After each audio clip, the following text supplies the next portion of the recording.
Hello, in this video, we're going to work out this first order linear differential equation, dy dx plus 2xy equals x.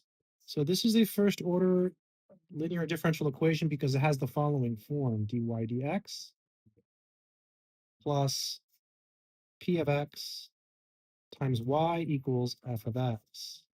So that's the general form or the standard form of a first order linear differential equation.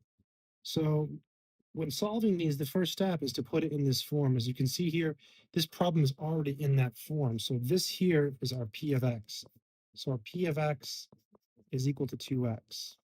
The next step in the solution process of these first order linear differential equations is to compute what's called the integrating factor. In this case, or in every case, it's mu of x is equal to e to the integral of p of x dx. So for us, that's e to the integral of 2x dx. And integrating 2x, we're simply going to get x squared over 2, so the 2's will cancel. So we're going to get e to the 2 times x squared over 2.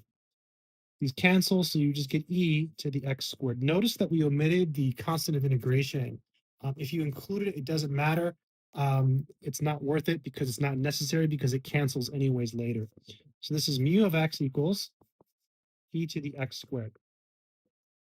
Okay, the next step is to take this integrating factor mu of x and multiply your entire differential equation by it.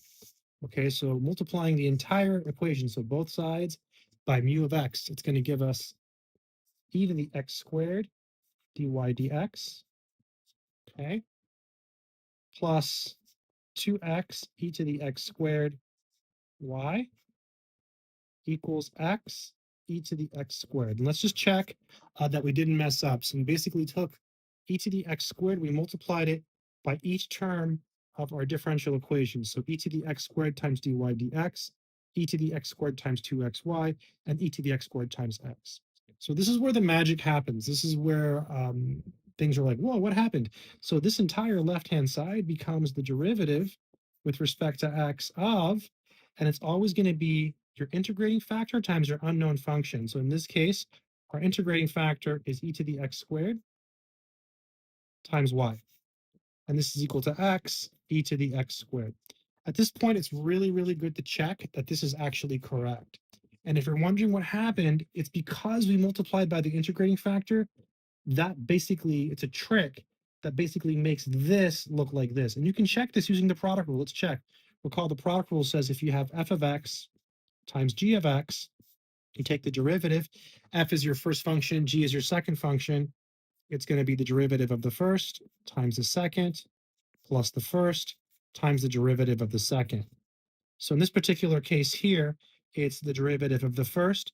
Well, the derivative of e to the x squared is e to the x squared times the derivative of the inside function using the chain rule, so 2x. That's the derivative of the first times the second plus the first times the derivative of the second function, which is y, but the derivative of y is simply dy dx. And you can check that this expression here is precisely the left-hand side of this differential equation here. 2x e to the x squared y, there it is right there. E to the x squared dy dx, there it is right there. So this actually does check. Now what we do is we integrate both sides. Integrating the left-hand side removes the differential operator. So, right, because integration is the opposite of differentiation. So you have e to the x squared y equals the integral of x e to the x squared dx. This is a very easy integral. We're just going to do a u substitution here. We'll let u be equal to x squared. So du is 2x dx. And once we get to this step, recall that we want to make sure that our integrand looks like this. So we don't have a 2 in our integrand, so we have to get rid of it. So make this look like we have like what we have here. So 1/2 du is x dx. There's our x dx. So this is now e to the x squared y equals 1/2 integral e to the u du. Let's check that. X dx, that's simply our 1/2 du, then we're left with e to u. The integral of e to the u is e to the u. This is 1/2 e to the u plus our arbitrary constant of integration.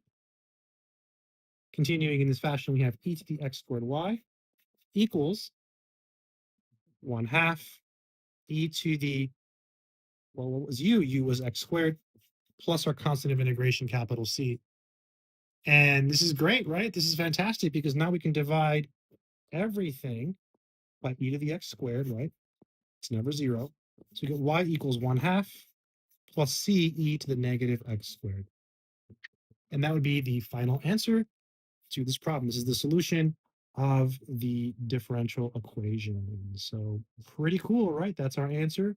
This is called the transient term because it approaches 0 as x approaches infinity. And I hope it's been helpful. Take care.